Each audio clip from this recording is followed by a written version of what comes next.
Before we approve the agenda, I want to make two changes to the agenda.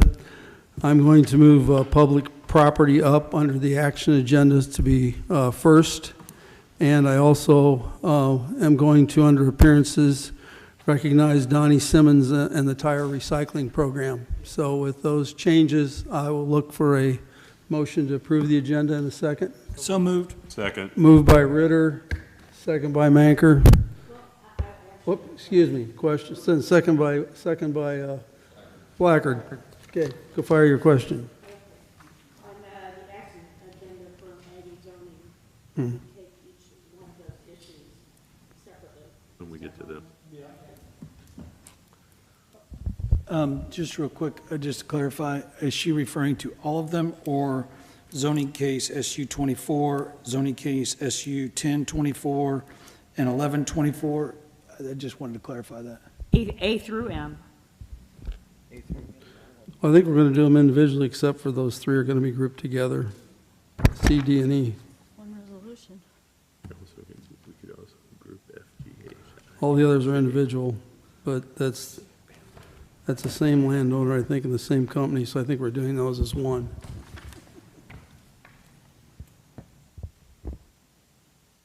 Are they actually three different projects? I think so.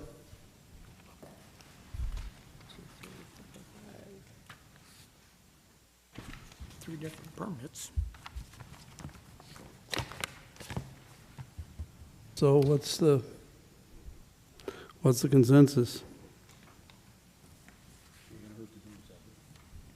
We've got a motion and a second on the floor. So.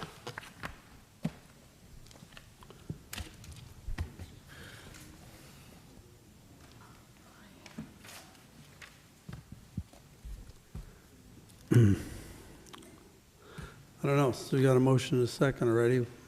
Right. We have to act on that? Yes.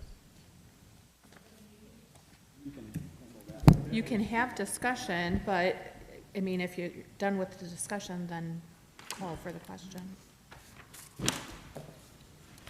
Somebody want to amend our motion? Could we amend the motion? So you're just approving the agenda. You're not necessarily Okay. approving what's going together or what's not going So together. we can address when it comes to ag and zoning. Okay. So do we have a motion then to approve the agenda with the two changes that we announced? Public property will go first under action agenda, and Donnie Simmons will be present under appearances. Whoop, yeah, I didn't do that. So, well, we missed roll call. So let's finish the agenda, I guess. So we just need a voice vote for that? Yes. Yeah. Okay, all in favor signify by saying aye. Aye. Opposed, same sign. Okay, we skipped roll call, so we'll go back to that. Christie, I apologize. So if you do roll call, please. Vietti. Here. Higg. Here. Fair. Present. Manker. Present. Herrickman. Here. Ambrose. Here. Bannon. Here. Myers. Here. Monson. Here. Mays. Here. Weller. Here. Bidstum. Here. Blackard. Present. Airing. Here. Welch. Present. Carly. Present. Lovell. Here. Ritter. Present. Okay, moving to F, I will look for a motion to approve the minutes. Have you looked at those in a second? So moved. Motion by Lovell, Second. second by Ritter. All in favor signify by saying aye. Aye. Opposed, same. Okay, now we have a move to presentations. Sheriff Baum, if you come forward, please.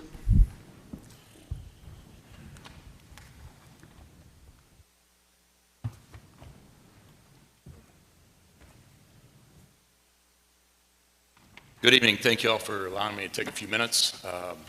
This time I'd like to introduce a couple of our new deputies that we got and one of our sergeants that was recently promoted.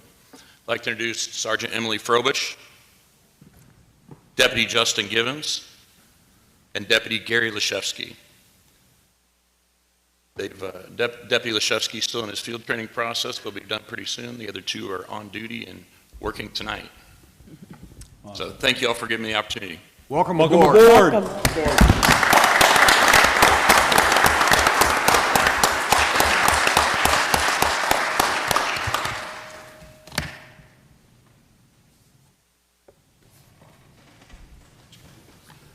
Thank you, Sheriff Baum, and thank you three for your service to our county. Much appreciated. We'll move to appearances now, and Mr. Donnie Simmons, if you would come forward, please.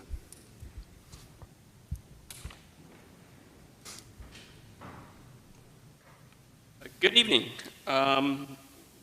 This next month, September, we'll be starting our annual tire collection program.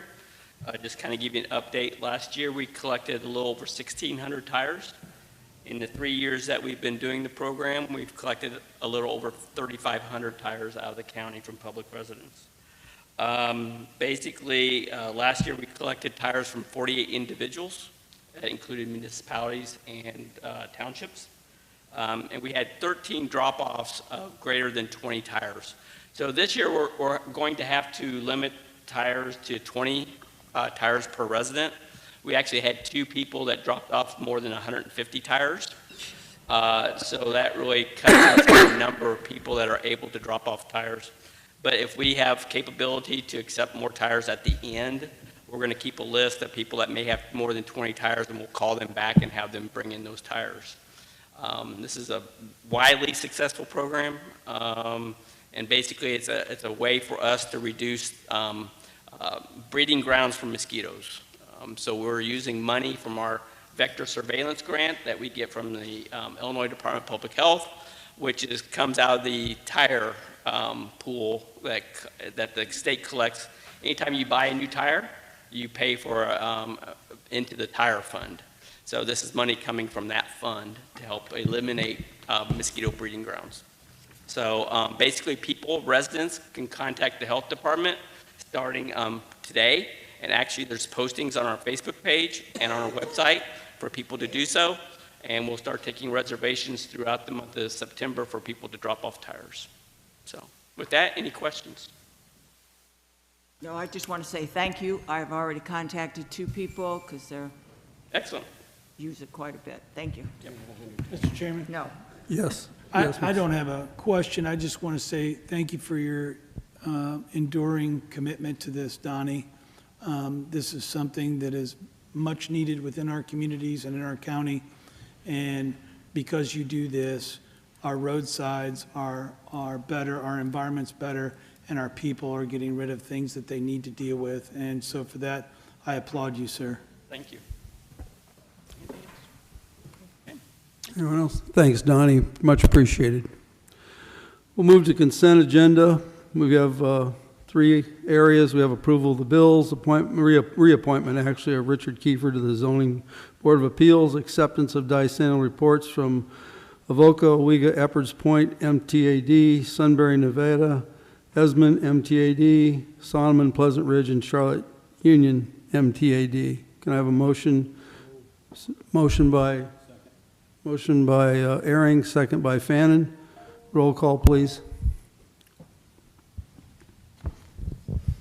Bietti. Yes. Haig. Yes. Fair. Yes. Manker. Yes. Berkman. Yes. Ambrose. Yes. Fannin. Yes. Myers. Yes. Monson. Yes. Mays. Yes. Weller. Yes. Bitstam. Yes. Blackard. Yes. Herring. Yes. Welch. Yes. Carly. Yes. Lovell. Yes. And Ritter. Yes. Okay, we will now move to the action agenda committee reports, and as stated earlier, the Change Public Property Committee, John Bitstam will go first. Okay, Mr. Chair, first on my list is approval for the bid results on the roof for this historic courthouse here. Came in at, if I remember right, $5,500,000, I believe it was. So the bid itself is the 4.8 something that's listed in the correct. resolution. The overall budget is 5.5 million. 5.5, yes, Yep. that's what it was. Which was under what we had thought about at the start, but still quite a bit of money, so I guess I will make a motion to accept that. Do I have a second? Second. Seconded by Marty Fannin. Roll call vote on that, do we need? Roll call vote on that, please, Christie. Fieri, Yes. Haig. Bear, Yes. Manker, Yes. Barrickman, Yes. Ambrose. Yes. Fannin, Yes. Myers, Yes. Monson, Yes. Mays, Yes. Weller, Yes. Fitstum, Yes.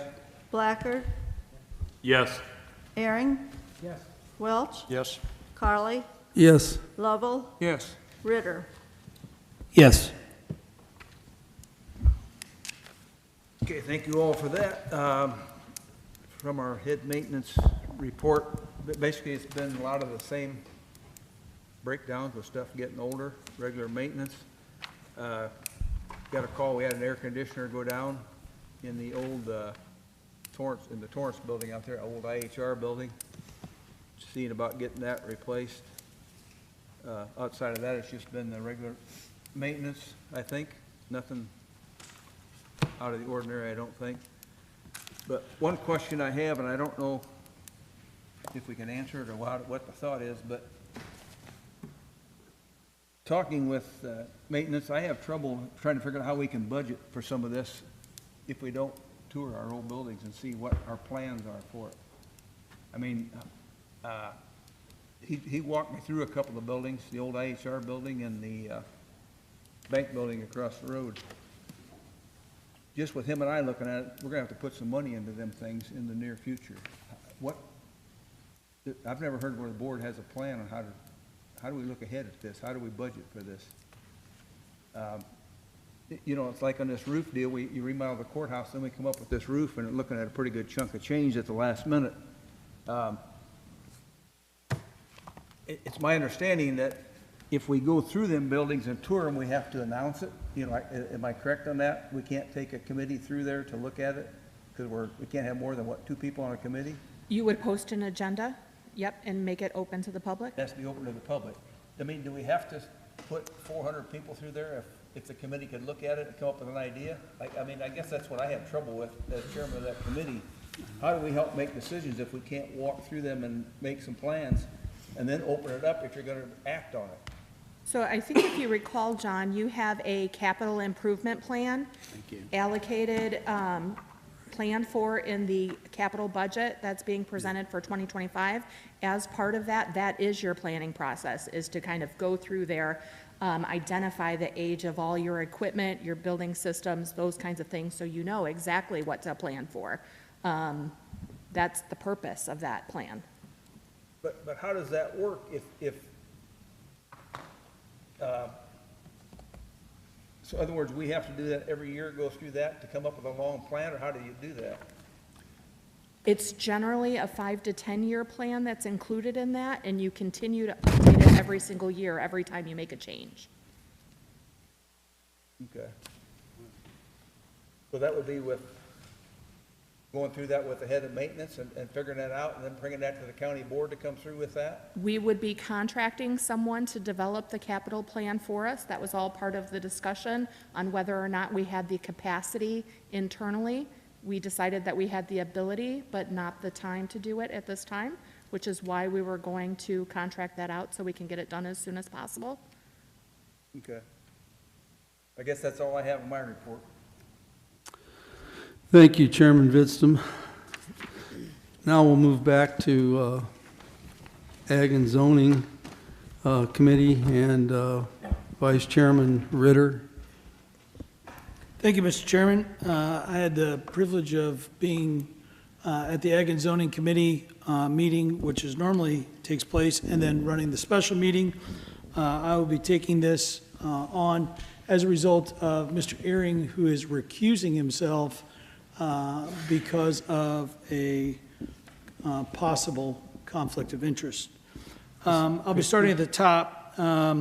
So the first one that we have on the docket is zoning case SU 1624, the Livingston landfill. And so, Brittany, do you want to, where are you? I know you are. Are there any questions about what was submitted, first of all? And if anybody has any questions, we'll go to Brittany. Yes, and we do have Andrew Kite here as well, who represented the county on the landfill hearing. There you go. Which one am I?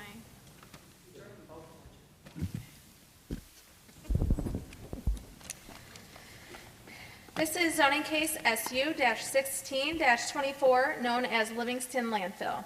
This zoning case pertains to the review of a special use permit to allow for the operation of a mineral extraction and stockpile site located on a 40-acre parcel and also a 120-acre parcel located in Section 32 of Esmond Township in unincorporated Pontiac.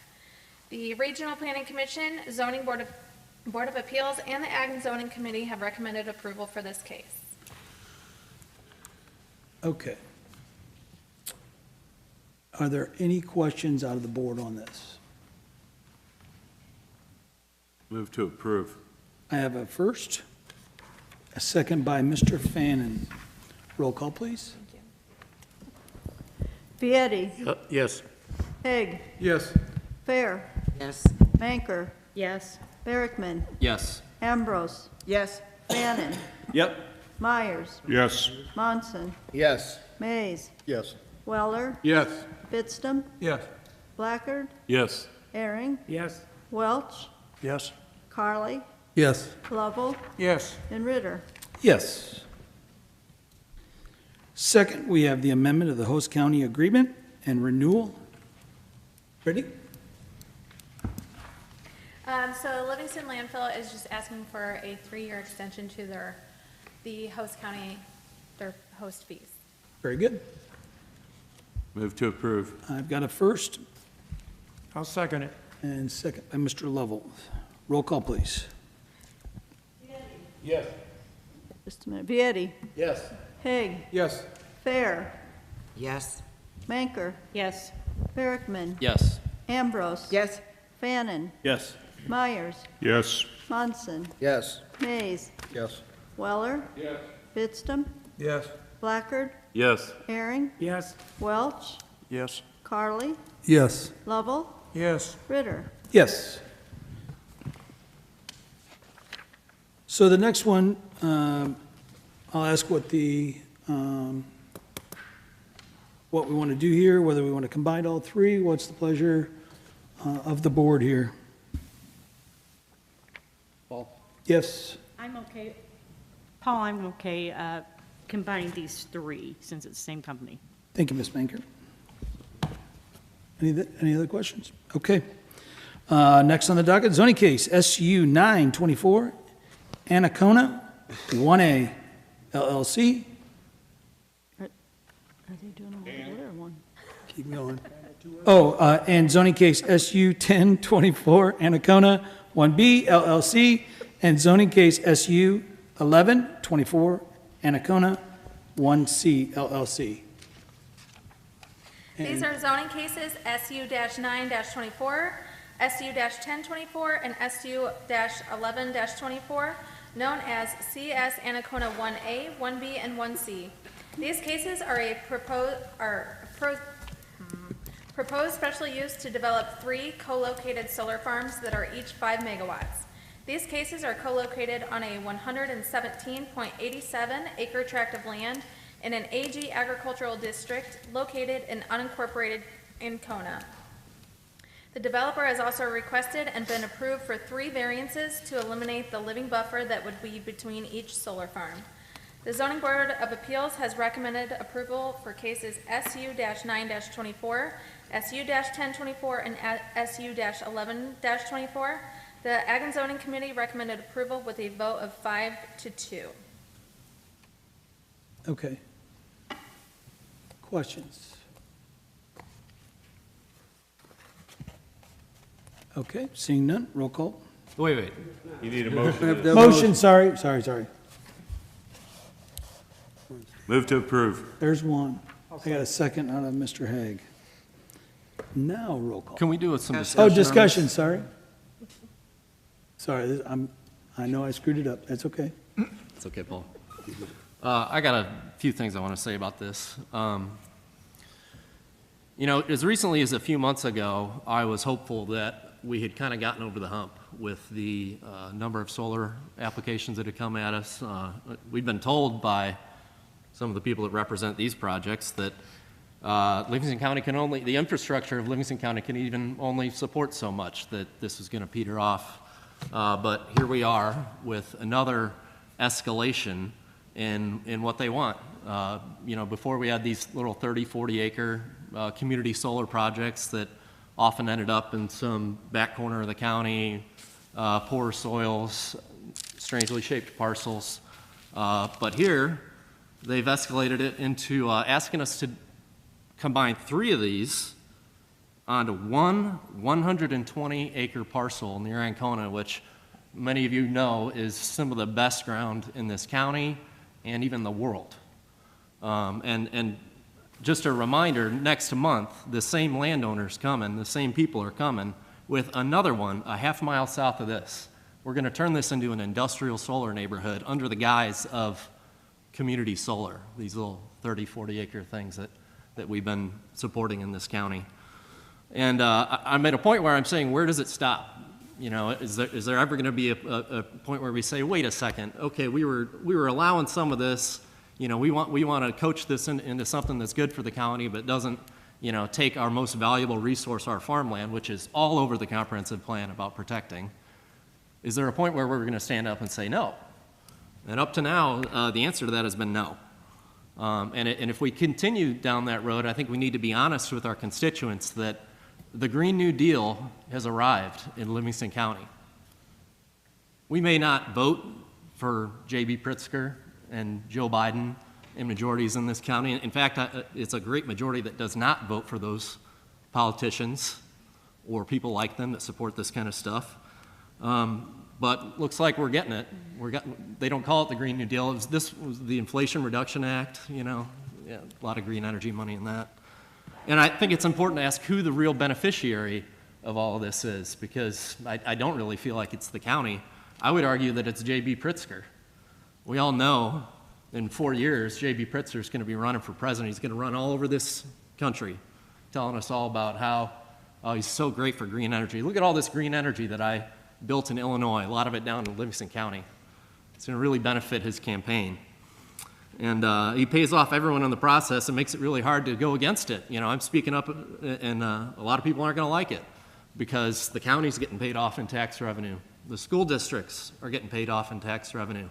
These solar developers here, all these people here have jobs because of this, and I want people to have jobs too, you know. The landowners, man, they're getting a ton of money off of this. What, $2,000 an acre, thereabouts, for a lot of this stuff, you know. Hard to say no to that.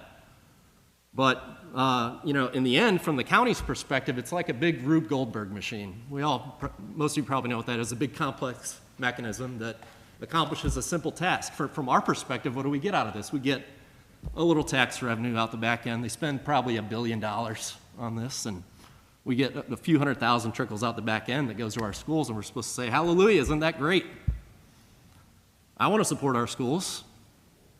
I'm all for it. If we want to support our schools, let's advocate for school funding. Send it straight to them, not pennies on the dollar of what goes into a project like this or a program like this. And let's not go along with I call them the mental gymnastics crew in Springfield. They tell us, oh, this is going to reduce the cost of our electricity. We're going to stop climate change. We know that's false. We're right behind California in our energy regulations. The price of electricity is just going to go up in this county, in this state. There's no doubt about it. And I also want to say, this isn't just me on my soapbox, you know, claiming all the terrible things about green energy. When I talk to people, my constituents in my area, and we talk about county board, almost the only thing people bring up to me is wind and solar. And a lot of it's solar. Why are we allowing this? Why are we putting all this, covering all our ground? It's beautiful ground. Why do we have this comprehensive plan that says we value farmland, and then we sit around here and do nothing to stop hundreds, thousands of acres of our farmland going into solar. And honestly, I don't have a good answer for them. I mean, I'm sure others hear it too. I can't imagine that the discussion is that much different 10, 20, 30 miles down the road. This county is pretty darn conservative, and a lot of people say the same things. And I wish I had an answer for them. I wish we had the will to fight against it more. I know other counties do. You know, the state likes to threaten us with their laws. They took away our zoning rights for this stuff, and everybody's scared about that. But there's other counties that are fighting it. They aren't just taking the threat and saying, "Oh, we better approve this." I know we have a lot of resources in this county, and we could put up a fight. But so far, we are not, and I'm sick of it. I hope you will support me in voting against this project. It's ridiculous. It's 120 acres of beautiful farm ground. I would love to farm it. Anybody in the area would love to farm it. The people that don't own it are blessed to have it. What an incredible opportunity to own such an amazing piece of farm ground in central Illinois. Thank you. Thank you, Joel. Any other discussion on this particular piece?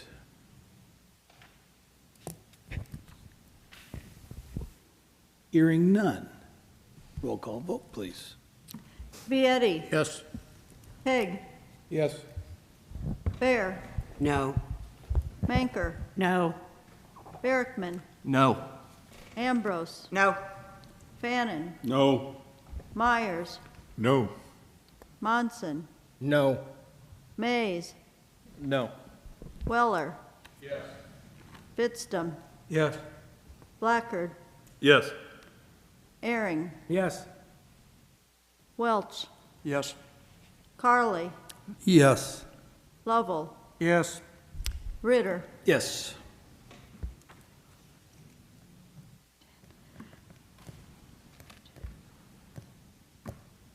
We have 10 ayes and 8 nays. Next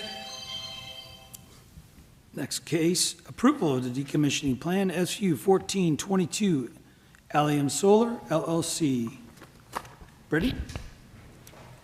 This zoning case is SU-24-22, known as Allium Solar LLC. This zoning case pertains to the review of a previously approved decommissioning plan to develop a 5-megawatt solar farm located in unincorporated Pontiac. The requested final decommissioning plan comes to $65,826. The Ag and Zoning Committee recommended approval of the decommissioning plan. Thank you, Brittany. Discussion, please. Motion to approve. I have a motion. Do I have a I'll second it. Second? Who made the motion? Haig. Mr. Haig. Okay. And second? Lovell. Mr. Lovell. Roll call vote, please. Vietti. Yes. Haig. Yes. Fair. Yes. Manker. Yes. Barrickman. Yes. Ambrose. Yes. Fannin. Yes. Myers. Yes. Monson. Yes. Mays. Yes. Weller. Yes. Fittstum. Yes. Blackard. Yes. Airing. Yes. Welch. Yes. Carly. Yes. Lovell. Yes. Ritter. Yes. Next Mr. up. Ritter, Yes, sir. if there is no objection, can we move to, or can we go ahead and do all the decommissioning plans as one, I thought we already decided this. G through J? Instead of going through each decommissioning plan separately? What's the pleasure of the board? Any objections? I'm okay with it. Okay, hearing none, we will do that. Do I have to do anything different on that? I don't think I do. Okay, we're going to combine G through J, so I'll go through those quick. Next up, the approval of the decommissioning plans for SU 1522, P-Bomb Solar LLC, SU 1523, USS Avoca Solar LLC, SU 1723, USS CEK3 LLC, US 1922 TPEIL LI 177 LLC. Brittany, to the decommissioning plans for all of the following. All right, let me try to fly through this here. Okay. B-Mom Solar, the decommissioning plan comes to $86,209. USS Avoca Solar comes to $50,044. CEK3 Solar is $37,662. TPEILLI 177 is $240,776.16. Okay, discussion on those plans. Seeing none, Motion to approve. I have a motion to approve, a second by Mr. Haig. Roll call vote, please. Vietti. Yes. Haig. Yes. Fair. Yes. Manker. Yes. Barrickman. Yes. Ambrose. Yes. Fannin. Yes. Myers. Yes. Monson. Yes. Mays. No. Weller. Yes. Bittstum. Yes. Blackard. Yes. Herring. Yes. Welch. Yes. Carly. Yes. Lovell. Yes. Ritter. Yes. Next up, zoning case SU 523, June Grass LLC, SUP extension. This is zoning case SU-5-23, known as June Grass Solar LLC.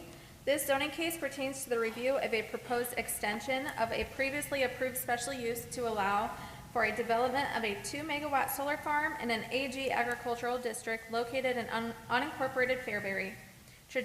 Trajectory requests a full-year extension and a substantial completion date of December 2026.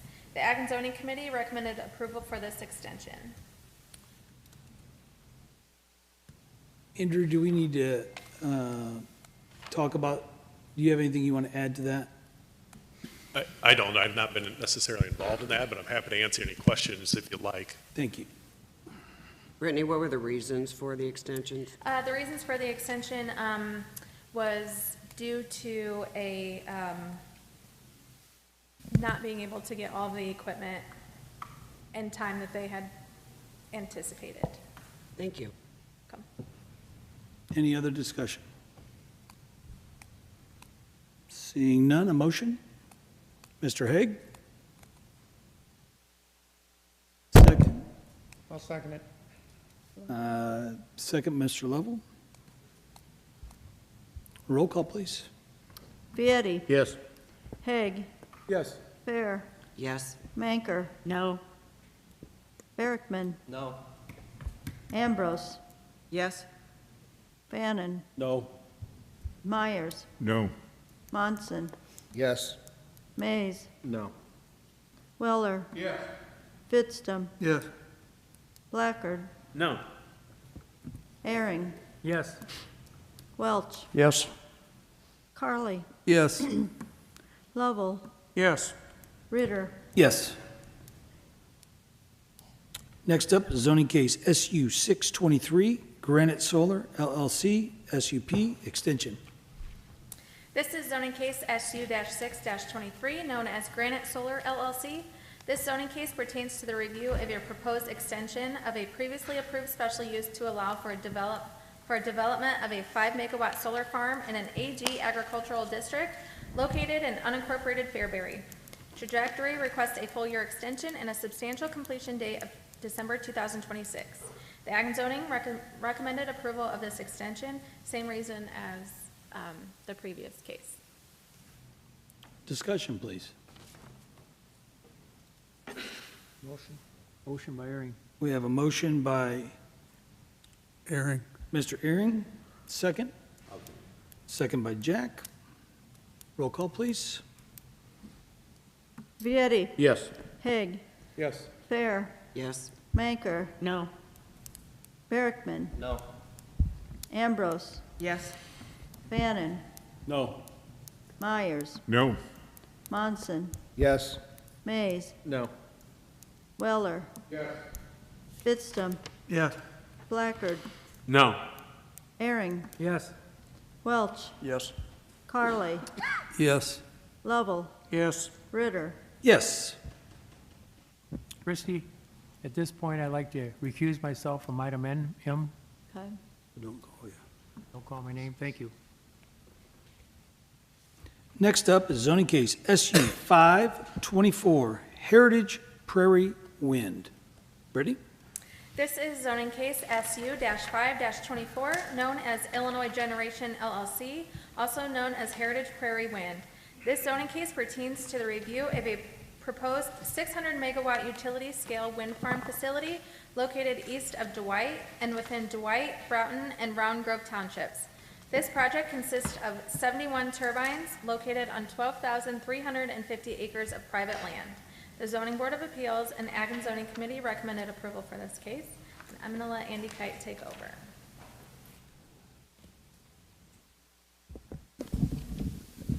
Okay, so I can help answer any questions that you may have. For clarity, the Ag and Zoning, or I'm sorry, the Zoning Board of Appeals recommended approval subject to conditions. There are a draft set of conditions in front of you. It has gone through the Regional Plan Commission process and has gone through the Zoning Board of Appeals process.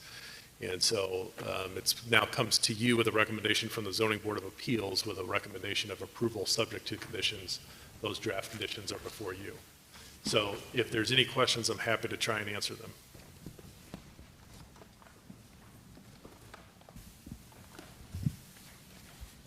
Discussion at this time. Mr. Kite, can you please go over the special conditions regarding number 17 on page 7 regarding the shadow flicker? Sure. So page, or condition 17 covers shadow flicker. As I think some of you are aware, most of you are aware, I think, there is a few receptor sites which are essentially non-participating residences or occupied community buildings, mostly non-participating residences, that were modeled in their modeling system to be over the 30 hours of shadow flicker limit that we have in the county. The condition is in place to ensure that there is compliance with that requirement, the 30-hour limit. And then also to ensure that compliance, the county would receive the monitoring data for shadow flicker every 6 months for a 5-year period. If they're compliant after that 5 years, then it would be upon the county's request. If they are not compliant, the county then would continue to receive the monitoring data for the next 5 years. It is for those locations that were modeled to be over the shadow flicker requirement, plus the next 19 highest modeled locations as well. Or I'm sorry, the next 10 highest modeled locations as well. So I think there's a total of 29 locations. Go ahead. All right, on the locations, are you talking about when the modeling, was it their model or? Their model, which was under the historical weather data pattern. And that shows 10? There's 19, 11. if I remember correctly, there's 19 that were over. 19 that were over. And then there's what the condition would require is that they then provide us the next highest 10. Okay, there we go. If that makes sense. Yeah.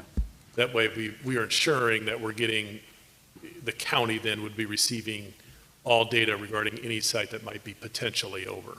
So what I'm understanding is that it's not modeling, this is real world data. Every day they're going to monitor sun and shadow flicker on these particular towers, correct? Those particular locations. So they would have to give us the addresses that are going to have to be monitored. We'll double check those. Have those addresses? Yeah, we will. I mean, we'll be able to get them from the developer. They'll have to give them to us before they ever get a building permit.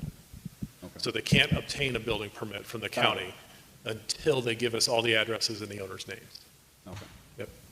Now, under the state statute, which is also allowed under our ordinance, under the state statute, we have to allow them to also be able to get a waiver. So if they get a waiver from a neighbor, they don't have to provide that monitoring. But but that's required under the state statute. Okay. So that's the intent behind item number 7. Now, keep in mind, if a developer is in violation of any ordinance requirement or any condition requirement or any state or federal law, our remedies provision of the county would kick in.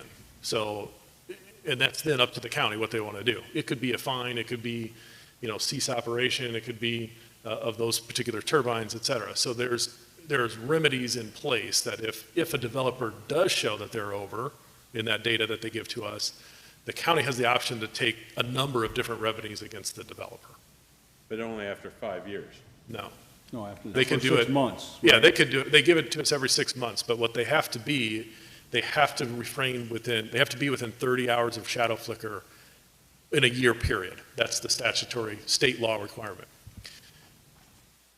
If we get information that would indicate they're over, okay, we would have some sort of remedies provision that would kick in. But also, if we see, like after 6 months, let's say, we see that they're at 26 hours, for example, we could say, okay, give us, you're going to have to curtail this turbine during those hours where they may experience shadow flicker. Mr. Kite, Yes, sir. so am I to understand that hypothetically, if they were to go over one time, Correct. now we go from 5 years to 10 years of monitoring? Correct. If there's- And possible ramifications of dealing with it, if it's not dealt with, implications from the board, is that correct? Correct. Yeah, if they have, hypothetically, if there was one violation, they'd have to continue on for another period of 5 years So of is it- monitoring. So is it a period of 5 years from that point, or a period of 5 years after the 5 years? After the 5 years. So they have to give us the 5 years regardless, the first 5 years of operation, they have to give us. If they're completely compliant, also keep in mind, the way that provision is written is if they are completely compliant within the first 5 years, they don't have to provide it to us unless we request it. Sure. So the county could say, hey, we still want to get receptor sites, 4, 5, and 6. We still want those to be provided to us. So you would still have the option to do that. Also keep in mind that separate and distinct from this is if someone comes and makes a complaint, maybe it's not about the first 19 or the 19 that were modeled over or the next 10, maybe it's about a completely different one. If somebody has a complaint, the county can always go and make sure that they're compliant, by either, regardless of what it is, whether it's noise or shadow flicker or something else. Thank you. Mr. Kite, you're talking about the 19 and the 10. On June 14th, there was evidence that was put into testimony that showed 36 if they use the GE turbine that would be over the state mandate of flicker, and 57 for the Vesta. Yeah, so go ahead, I'm sorry. You know where I'm going? 'Cause you I'm can not, answer. I'm not sure, but I'm waiting for it. So, but you mentioned just the 19, and that's with the Vesta that they said that they would be over. I think that was the county's, I think that was with the 100% sunshine. No, that was 57 with the Okay. counties. Okay. Isn't go ahead. that our ordinance? What does your ordinance require? Yeah, isn't that in our ordinance? Your ordinance, the ordinance describes planned operating conditions as 100% sunshine. So because there's no variance from that ordinance, we should be using the numbers of 46, or the 36 and 57, not the 19 and 14. Well, ultimately, that's up to you, but the reality is, in the real-world conditions, you would be over-monitoring at that point. You'd be getting data on turbines or receptor sites that you wouldn't need. Now, if you want to have that information, you could always do that, but that's ultimately up to the board if that's what you want to do. Well, the condition from the ZBA is as it is sitting here. okay, because our ordinance was drafted by you. You presented it to the ZBA, the RPC. It was passed at the Ag Zoning, RPC, ZBA, and by this full county board, with the exception of Craig Monson, who was not on the board at the time. So that's what we agreed to, was what is in our ordinance. So I just wanted to make that clear. And I guess I'm still kind of confused as to why it wouldn't be more turbines that are going to be monitored, since more turbines are identified in their addendum as to Yeah, so over compliant. the conditions, go ahead, I'm sorry. No, go ahead. The conditions from the ZBA is to monitor it based on the real-world monitoring data they provided. But the conditions, keep in mind, are within the purview of the county board. So if the county board wants to have more of those turbines modeled, or more of the receptor sites modeled, that's up to the county board. You can always move or motion to amend what those conditions are. When it comes down to the conditions themselves, I don't tell the county board on how to vote or what they would want to do. The only thing I'll tell you is on a project of this size, I would not recommend approval without conditions. If you're going to approve the project, what I would recommend is you approve them subject to conditions. Absolutely, because they're not compliant with the mandated flicker study, so we would have to do conditions, or we're ignoring that. Well, you would want conditions regardless, even if they were completely compliant. That answered it. Okay. Okay, anything else I can help answer? Do these non-participant receptors aware of the fact that they are a subject of modeling and possibly having 30 hours or over? Some of these are 85 hours, 2 times what the state law allows. Are they being notified, or are they just? The county doesn't notify them necessarily until or unless we get some sort of complaint issue that comes. We'll have to have the addresses and the owners. Now, keep in mind, the state statute has a waiver allowance. We have to allow a developer to get a waiver either from noise or from shadow flicker. That's required under the state statute. A developer has the right to go do that. So between now and if the project's approved, the building permit stage, they could go out and get waivers, which they'll have to provide to us if they do, for any of those locations that were modeled to be over. Because I believe it was in the findings of fact here that when it came to waivers, it said non-applicable because they don't do them. I believe when as the findings of fact, it's not applicable because they haven't obtained a waiver yet. So if they have a waiver, they would have to provide it. If at the point in time of the building permit process, which is a completely separate process of review, if at the time of building permit they do have waivers in hand, they have to give those to the county. We have to have those waivers in hand before we would issue a building permit. So if they come to us and say, yeah, we have waivers, but we would like to have our building permit, and we say, great, give us the waivers. If they don't give us the waivers, they don't get a building permit. So they have to give us the waivers before they would get a building permit, if they have the waivers. If they don't, then they're going to have to comply with the 30 hours of shadow flicker, either through curtailment of those turbines during the periods that would be imposing beyond the 30 hours. And then you and I also discussed about that part of special conditions, and that it's usually applied before the building permit after it's out of our hands, because the special use has already been voted on. We vote on the conditions and we vote on the application. But after that, and it's not a legislative thing, it's an administration issue within the county, that we don't get that information that is in the special conditions. So if it says in there they can get waivers, we have no way of knowing that we can go back and tell our constituents, hey, it's going to be okay, they got waivers. There's not a administrative process within the county that we are presented or briefed on where those conditions stand after we vote on special uses here. Well, So- that's an internal issue. I mean, Correct. in the sense that if you're asking as a county board member, can you get the information? The answer would be yes. You can always request that information be provided or an update be provided as to the status of the building permit and what documents have been submitted and whether waivers have been submitted. Thank you. Yep. Any other questions? It's not a question, it's a comment. Okay. It just seems like we're jumping through a bunch of hoops because an ordinance wasn't followed. I can't answer that if that's a comment, but That's just a statement. understood. And along with that, Marty, if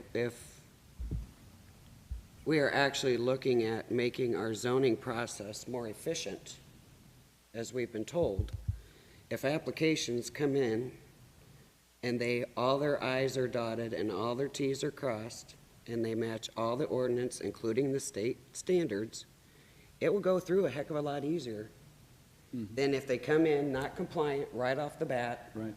We have hours of conversation regarding each receptor. They go through each receptor, each map, that takes a lot of time and a lot of money. So, I mean, they take a risk, in my opinion, putting in an application that they know is not complete or does not meet the standards or the ordinance, and that risk is the decision of this board. Okay, any other questions that anybody might have? If I'm understanding this right, though, if those 19 would come back not compliant, we could then go back and start going after the other ones because we'd realize there's a problem. But if there is a problem with those 19 monitored, we're going to catch it. Correct, Because the others are going to be not as bad. Yeah, so the reason that condition is there, and this is up to the county board, whether you want conditions or don't want conditions, but the reason that condition is there is there's nothing in the state statute, or specifically in our ordinance, or really anybody's ordinance, that mandates that they provide shadow flicker to the county. So in order for us, the county, to make sure they're compliant, we impose a condition, which we're allowed to do under the special use statute 12009.5 of the Illinois Counties Code. That allows us to attach a condition to ensure compliance with our ordinance. That's the purpose behind that condition. If they're over, the purpose of that is we would then see it and catch it and be able to take action on it. Whatever that action may be, would be down the road if action would need to occur.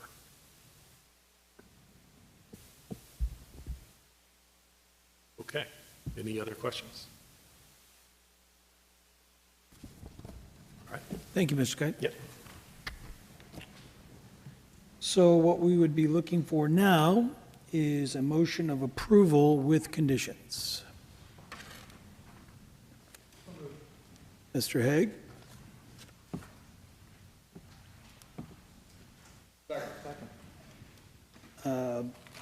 Was that, who, which, Bill? Weller. Mr. Weller? Second? Discussion. Discussion, please. Already had discussion. Yes. After attending several of the ZBA hearings and listening to the audio of the hearings and reading of the transcripts, there are two glaring issues that stood out. One is the compliance to Section 56-619 operation, Section B, regarding interference.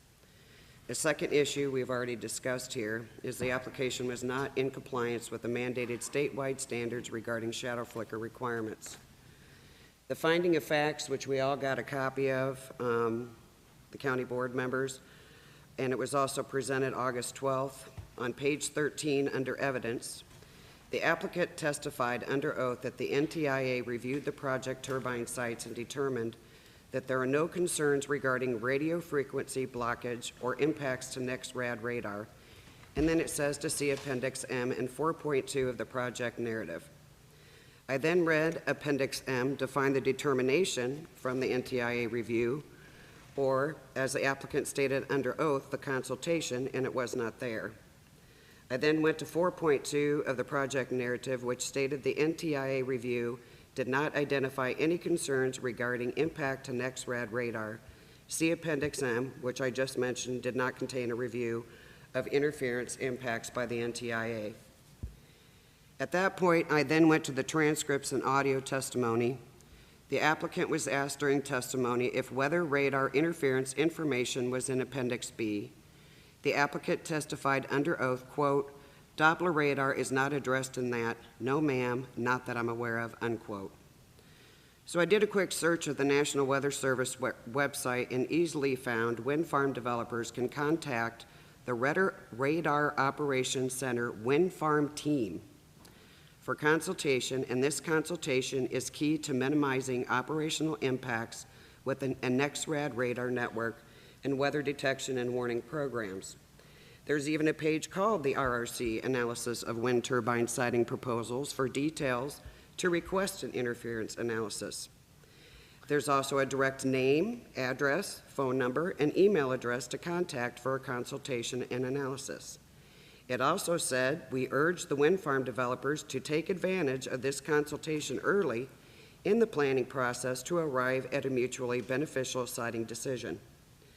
The website goes on to explain the need for an analysis because towers and wind turbines can impact weather data and radar data in a variety of ways, from complete downrange blockage to artifacts that impact visual and computational analysis. Wind turbine clutter or interference that shows up on base reflectivity and velocity images produced by the Doppler radar can have several impacts, including thunderstorm or winter storm characteristics, could be masked or misinterpreted, reducing warning effectiveness in the vicinity and downrange of the wind farm. False signatures contaminating Doppler velocity data in the vicinity and downrange of the wind energy facility could reduce forecasters' situational awareness, particularly during hazardous and severe weather events. Data masking and contamination in if thunderstorms develop over the wind farm may negatively impact warning effectiveness. False precipitation estimates could negatively impact flash flood warning effectiveness. The Weather Service data shows that so far in Illinois in 2024, there have been 125 confirmed tornadoes, ranking Illinois #1 in the country as of August the 3rd.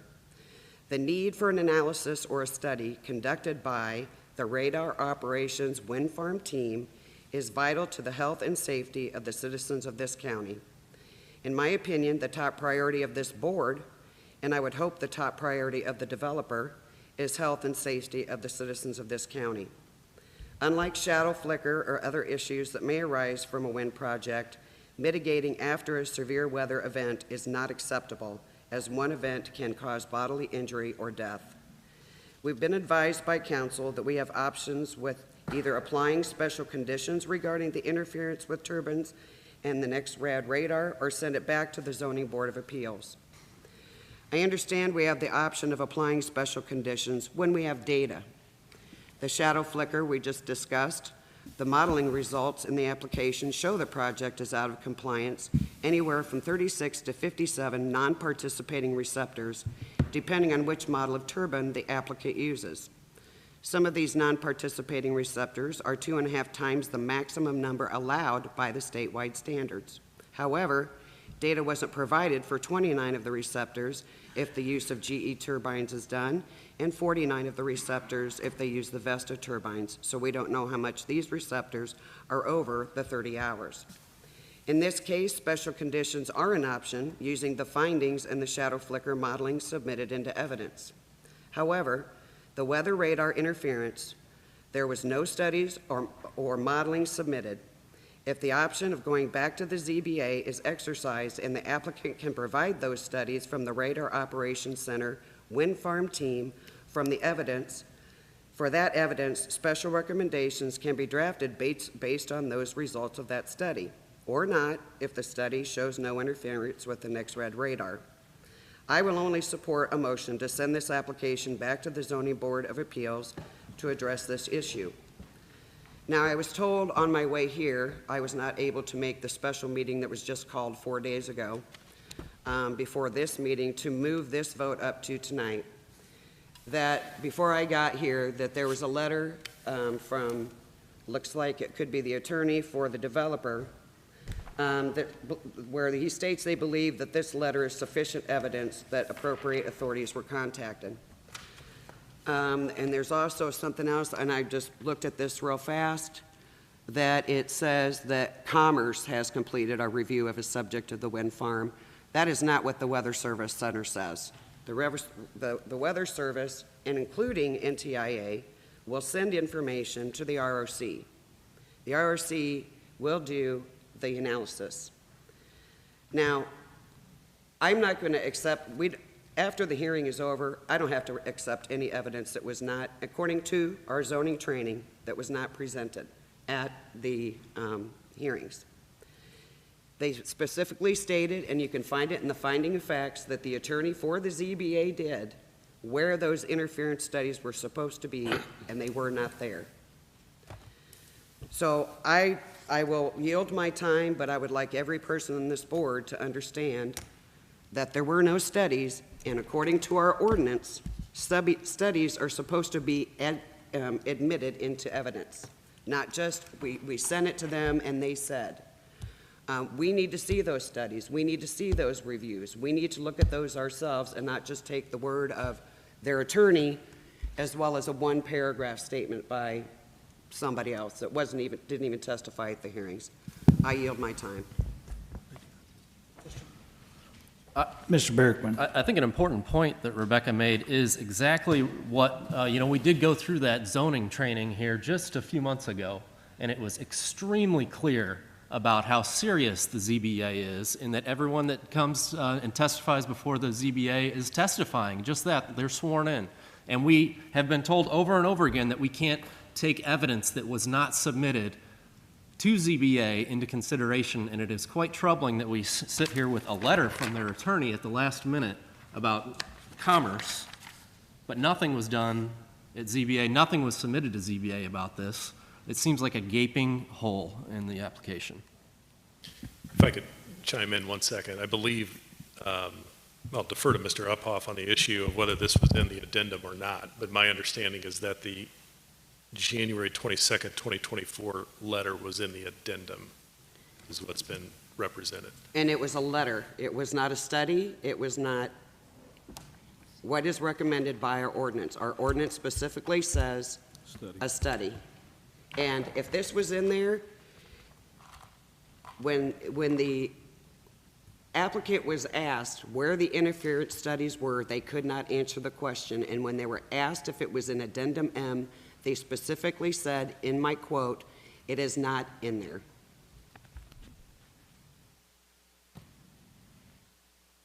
Those are from our own findings of fact by the attorney hired by the county. And whoever put together the project narrative. Becca, you had multiple, you said there were multiple ones that were not in there, not just this one, is that correct? Findings of fact, evidence? We have our findings of fact right here. The multiple evidence that was not in the original? The appendix 10? Yes. Yeah, it's in that number, the page I told you, which is number 13. At the top of the page where it says the evidence that they have met the interference part of our application. Top of the page, evidence.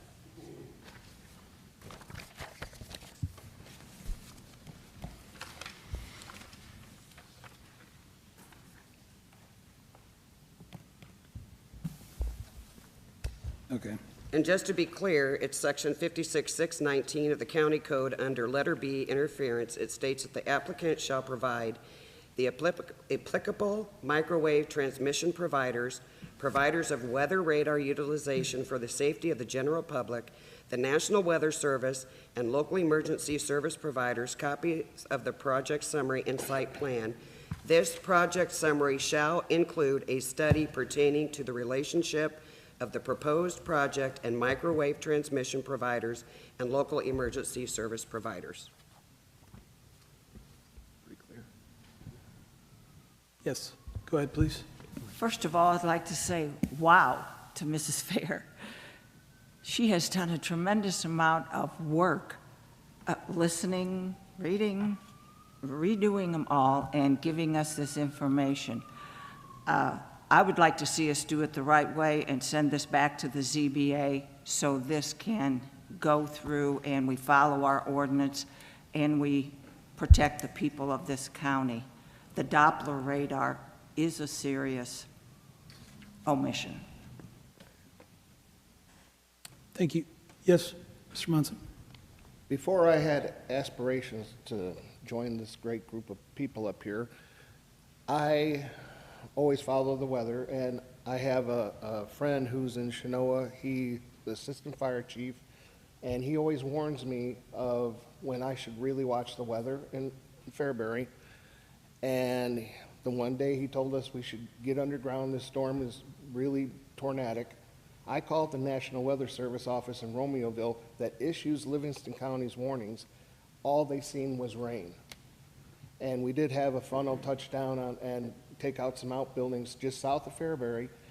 But a couple of years ago, we had a really nasty storm come through, no warnings issued, and the Legion Speedway had almost 2,000 people there, and they had trees falling on the property on people's cars. We're not getting the warnings that we should, and I really believe we should, send this back to the ZBA and get a study done and find out what is impacting or not impacting our county. I mean, the safety of our citizens and our families are top on my list. Thank you, sir. Mr. Chairman, I have a question. I don't know the answer to this, so maybe people can help me. It was my understanding at some point in time, I'm not going to say where I got the information for sure, I thought during severe adverse weather that the towers were shut down. I don't know if the wind companies or somebody can comment on that, or Andrew. I thought that they weren't operational during that time, so I'm not sure if that changes the effect that they might have or not, but is that true or not true? Could you help answer that, please? I probably should not comment on that because I think it could depend on the turbines, specific turbines. My understanding is generally when wind speeds reach a certain level, they get too fast, the turbine can't operate in those conditions or shouldn't be operated because it can damage the turbine. Now, one thing I want to make clear is that regardless of some of the comments here, we need to make sure that the decision being made is based on what the evidence was. Correct. That came in through the zoning board. Now, as to that specific issue, I am hesitant to comment because number one, I don't know what the specific wind speeds are. My understanding is turbine models, modern turbine models, cut out at certain wind speeds, whether it's 50 or miles per hour or above, I don't know. Somebody else with more knowledge would have to comment on that, but that's my general knowledge. But I wouldn't take that as necessary evidence as to be considered. It's just my general knowledge of the issue. There was no evidence presented at the ZBA hearings that wind turbines are shut down during severe weather. And that's what we're supposed to base our decision on. Just a question I had for my own knowledge. Thank you, though, Becca. Okay, any other discussion at this time? Hearing none. Roll call vote, please. Are we voting on? I'm sorry, they made a motion to approve with conditions? I would like to entertain the fact of revising that and sending it back to the ZBA. I believe you have a motion and a second on the floor. Okay. But they, Okay, no, that's fine. they We'll do it can, now. You're fine, you're right, I'm on. Go Okay. ahead. Sorry. roll call. Bietti. Yes. Haig.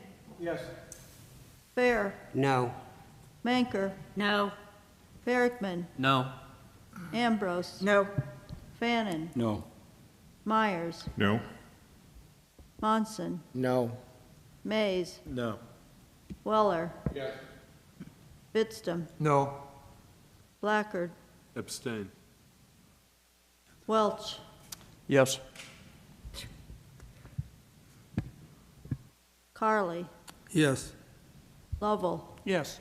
And Ritter. No.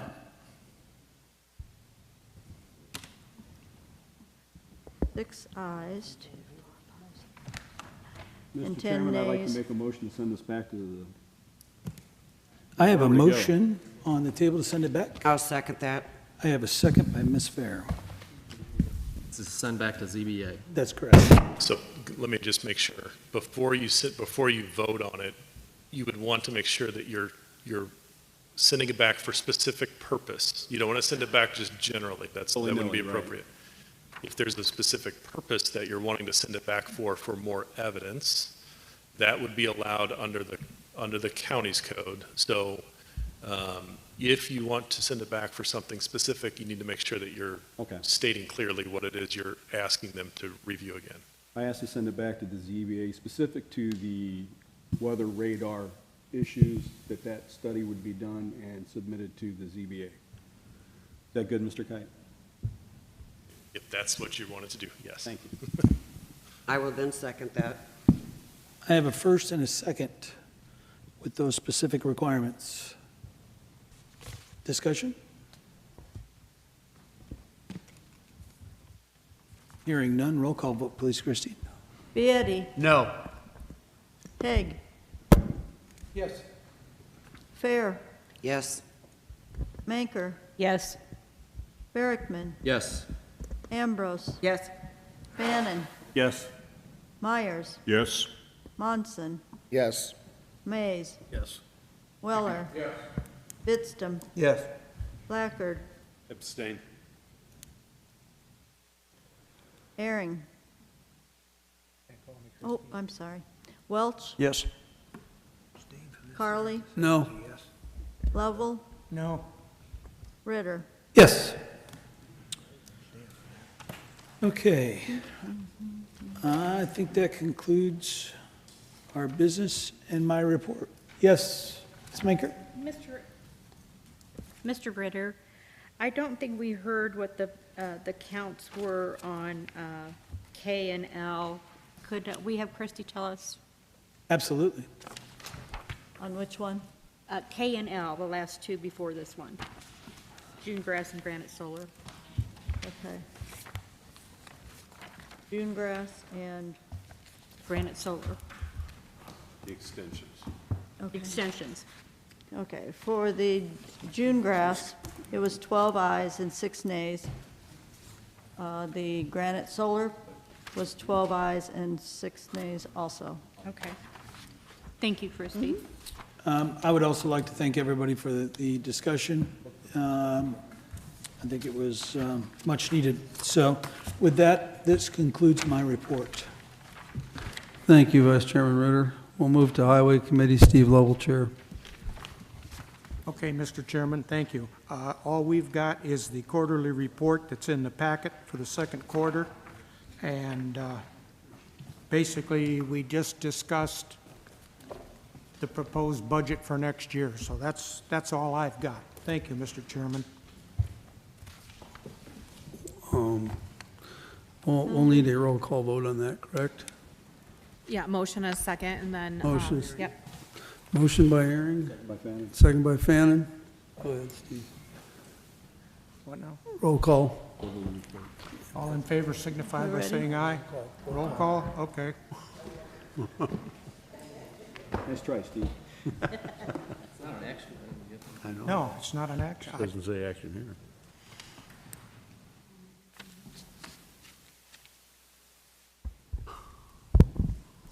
What's the consensus? Oh, I thought they said no. I'm sorry. Beatty? Yes. Haig? Yes. Fair? Yes. Manker? Yes. Barrickman? Yes. Ambrose? Yes. Bannon? Yes. Myers? Yes. Monson? Yes. Mays? Yes. Weller? Yes. Pittstam? Yes. Blackard? Yes. Airing? Yes. Welch? Yes. Carly? Yes. Lovell? Yes. Ritter? Yes. Okay, that passed. Thank you, Mr. Chairman. That concludes my report. Thank you, Chairman Lovell. We'll now move to Sheriff Jail and License, Bob Weller, Chair. Thank you, Mr. Chairman. I probably won't be quite as brief as Mr. Lovell, but we'll try to give you the abridged version. The Sheriff Jail and License Committee met on August 5th at our usual meeting time. We did have one action item, and that we'll deal with first. We had a liquor license application for what was the former Planet Pizza Outer Limits over there in South Streeter. That business has been sold and will continue to operate as a restaurant, gaming, and bar under the corporation for DRO Inc. So I would make a motion that liquor license be approved. Second. Seconded by Blackard. Christie, I think this is voice vote. can we do voice on that? Yeah. All right. All in favor signify by saying aye. Aye. All opposed, same sign. Sounds like motion carries. Sheriff Baum gave his regular monthly reports, the deputies' reports, the citations, the stops, everything like that. You could see that in your packet online. During the housing report, Superintendent Draper informed the committee that beginning January 1 of 2025, the Martha Wright Reed Act will go into effect, which basically allows the FCC to prevent the jail from collecting commission on phone calls and video visitations. So that is going to decrease the, I think the jail receives about 40% commission on phone calls and 15% on video. So obviously that's going to cut into the jail's revenue. So that was not exactly good news. Regarding the jail, population is remaining steady. We had 94 total out of county, 58 in county. They're keeping a lot of mileage put on our vans. The total transports for the month were 68, so more than 2 a day, especially when you consider Monday through Friday. And approximate miles traveled last month were 12,421, so racking up some miles there. Other than that, I think I've given you enough filler, and I don't have anything else for you, Mr. Chairman. That concludes my report. Thank you, Chairman Weller. We'll move to Finance Committee. Marty Fannin, Chair. Thank you, Mr. Chairman. We met with the public defender and the sheriff to go over some requests that they had. A lot of discussion, but we do have another meeting on the 28th of August at 6 p.m. And that's about it, Mr. Chairman. Thank you, Chairman Fannin. We'll move to Rules, Legislation, Veterans and Community Affairs Services. Jack Vietti, Chair. Thank you, Chairman. We have one action item, the vote on the intergovernmental agreement with the Veterans Assistance Commission. I'd like to make that motion. Second. Any discussion? Roll call. Hearing none. Roll call, please. Vietti. Yes. Haig. Yes. Fair. Yes. Manker. Yes. Berkman. Yes. Ambrose. Yes. Fannin. Yes. Myers. Yes. Monson. Yes. Mays. Yes. Weller. Yes. Bittstem. Yes. Blackard. Yes. Herring. Yes. Welch. Yes. Carly. Yes. Lovell. Yes. And Ritter. Yes. And that is my report, Chairman. Thank you. Thank you, Chairman Vietti. We'll now move down to Information and Technology Committee. Gina Manker, Chair. Mr. Chairman, we did not meet this month, but we will be meeting in September. Thank you. Thank you, Chairman Manker. Moving to the Administrative Committee. Basically, we covered it with our Finance Chairman. We had some discussion at that about 2025 budget requests, and they're going to have another meeting on that, as he indicated. Everything seems to be going fine. We did attend, some of us did attend the UCCI convention and their conference in Galena. And we had some interesting things that came across, basically a relationship with our state's attorney and how we should heed the state's attorney's words when they give us some legal advice. So that was stressed. And then we also talked about cybersecurity. That's a big thing in today's era, as we well know. I'm aware of a county, not in our state, but was hijacked. Basically, their whole system was hijacked, and they were holding them hostage for $1 million. I think they are probably getting it worked out without paying the ransom, but this can happen. So I think it's something we just need to be aware of. That concludes my report. So I'll move to public comment, which will be limited to 3 minutes per individual and 30 minutes overall. So I'll first ask the board if they have any public comment they'd like to make. Becca? I would just like to thank the county board members tonight who voted to put the health and safety of the citizens of this county first. Thank you. Anyone else on the board? In that case, we'll move to the general public. If someone in the general public has something they'd like to say, please come forward.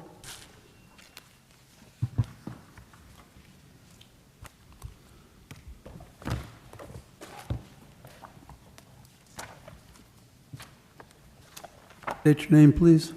Name Tom Kolasic, 27575 East, 3000 North, Dwight Township. I spoke earlier under public comment at the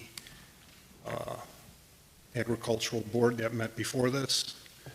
Once again, I'm going to reiterate how the wind farm got on this agenda before the vote from the Zoning Board of Appeals. Draws question to the integrity of the board, I'm sorry to say. One should come before the other and be affirmed. Second, public comment at the end of the meeting makes it seem like you are our masters and we are your servants. If you are a government body of, by, and for the people should come first.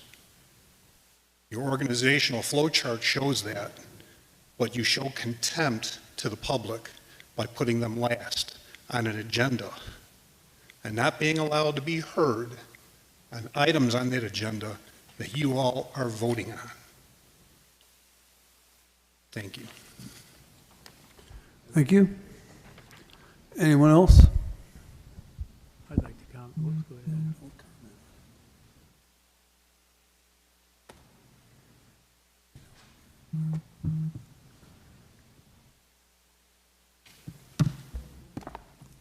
Hi, David Russell from Cornell.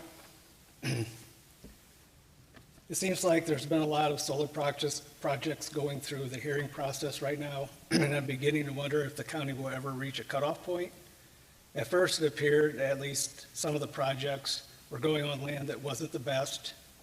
Now with projects in Ancona and Long Point, that's not the case at all. The land in Ancona and Long Point is some of the best soils in the country. My wife attended a Ag and Zoning Committee meeting recently, and one of the board members asked about having to tell a landowner that he can't do what he wants with his property, in this case, a solar project.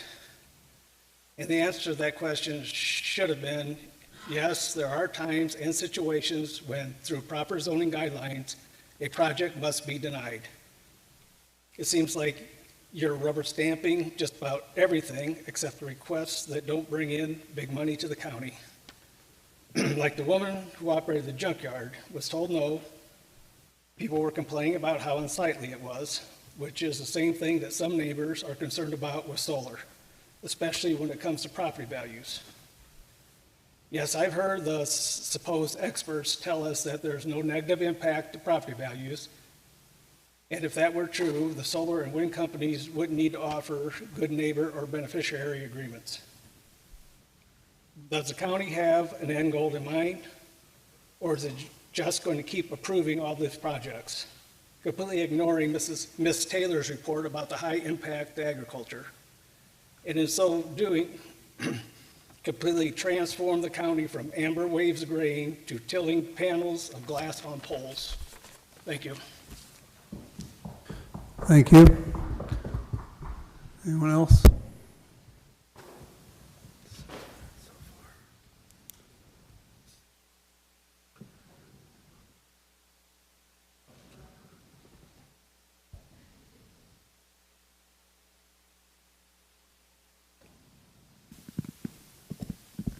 Good evening, Julie Russo from Cornell.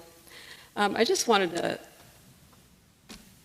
I guess, mention an observation. During the Heritage Prairie Wind project, several people commented that they didn't receive timely notice and they missed the Regional Planning Commission meeting. After which Mr. Kite then explained that the county was only required to give notice about the Zoning Board of Appeals hearings. Personally, I think this is bad form. Clearly, these projects create angst and division, and I think it would serve the county well to provide its citizens with more notice, not less. And it's even possible that, you know, the citizens, that their schedules only allow them to attend one meeting or the other, and if they happen to miss the Regional Planning Commission because they didn't get notice in time and then they can't make the Zoning Board of Appeals, where does that leave them? I'm just not sure why we wouldn't give them this opportunity. So I would just kindly ask the zoning office or whoever makes these decisions that in future cases, please consider providing the citizens of this county whom you represent with as much notice as possible regardless of the requirement. Thank you. Thank you. Anyone else?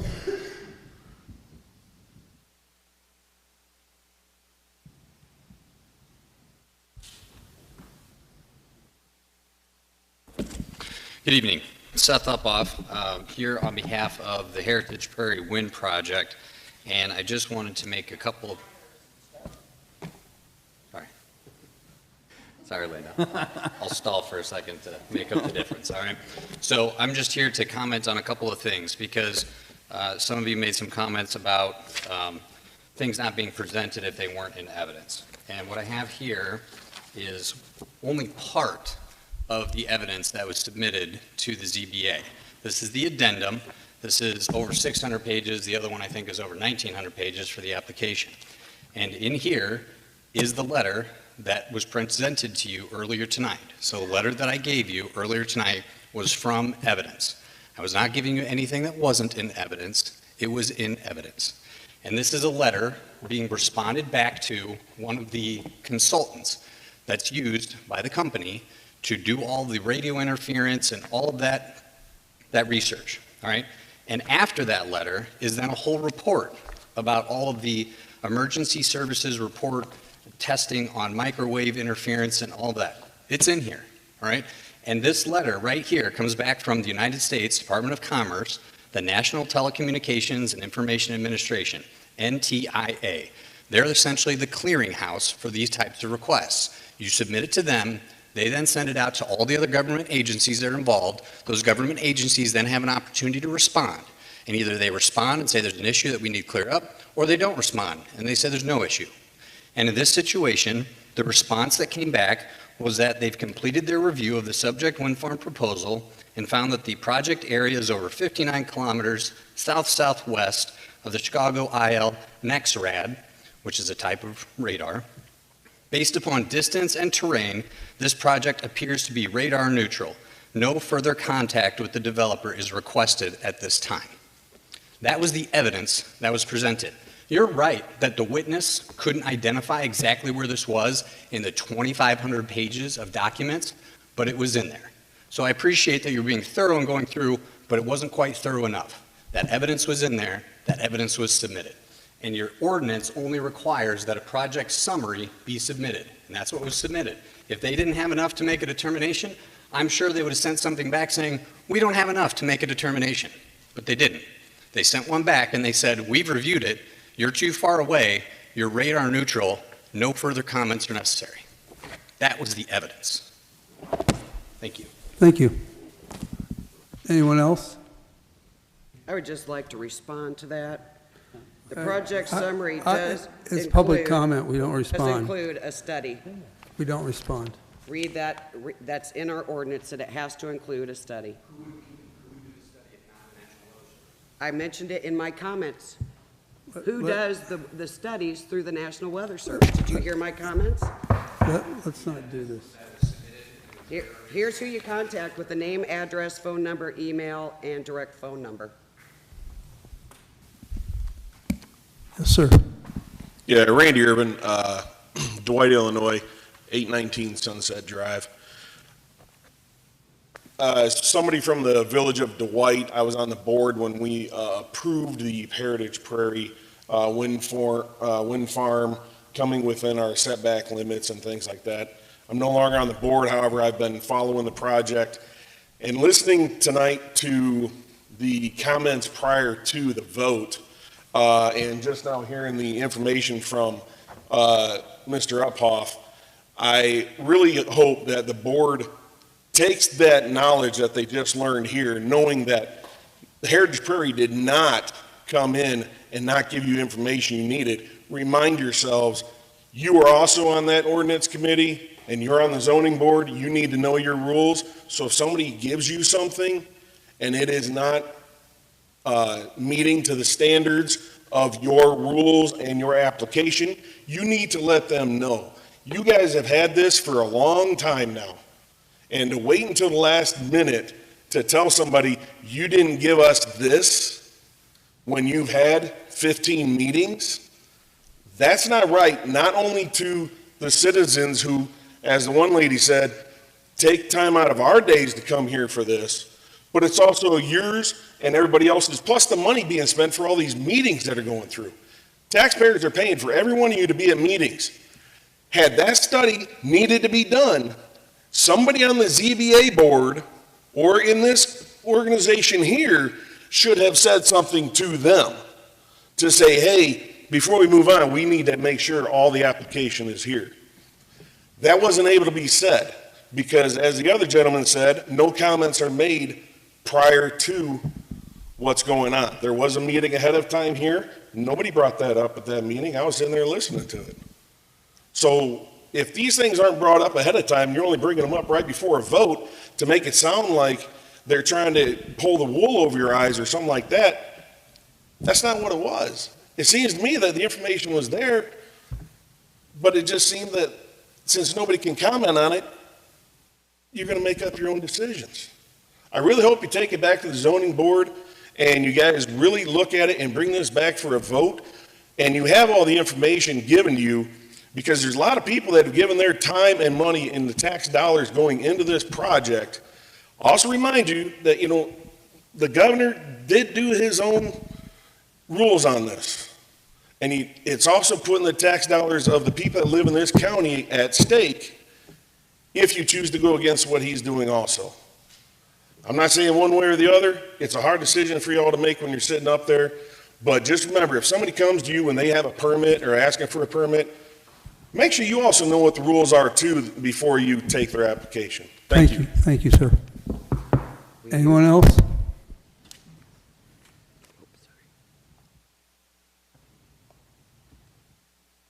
Seeing none, I think we have no executive session. Back there. Oh boy. Sorry. I didn't see you right away. You're a little guy, Brian. Come on up.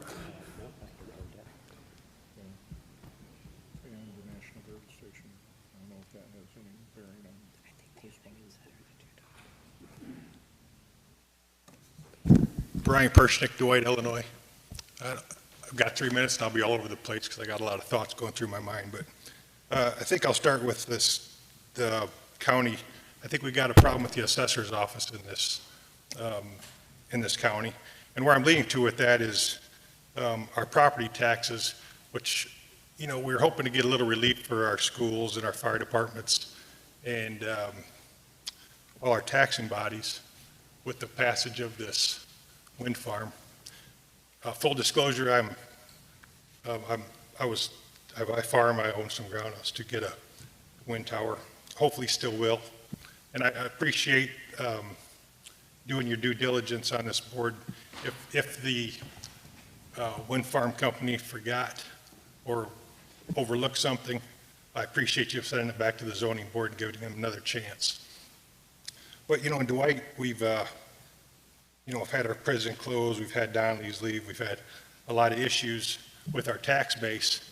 And it's just, you know, this isn't the first wind farm in the county or the state that we should be having questions about next radar. I mean, I'm sure it's probably been an issue before.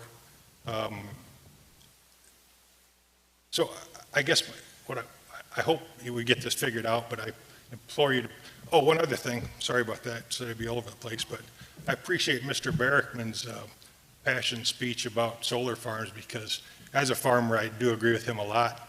I know this is green energy also, but, you know, wind towers take up a lot less earth than solar panels do.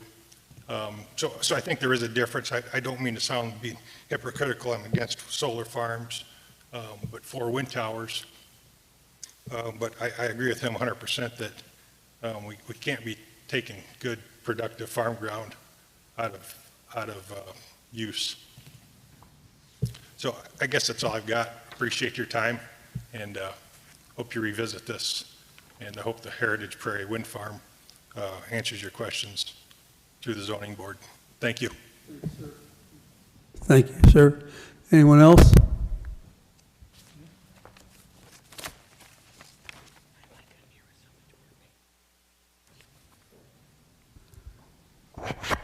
Seeing Alina. Chairman, I just want to let the board members know that we did get new practical guides from UCCI, so if there are any board members who would like a new copy, I do have them available. So, thank you.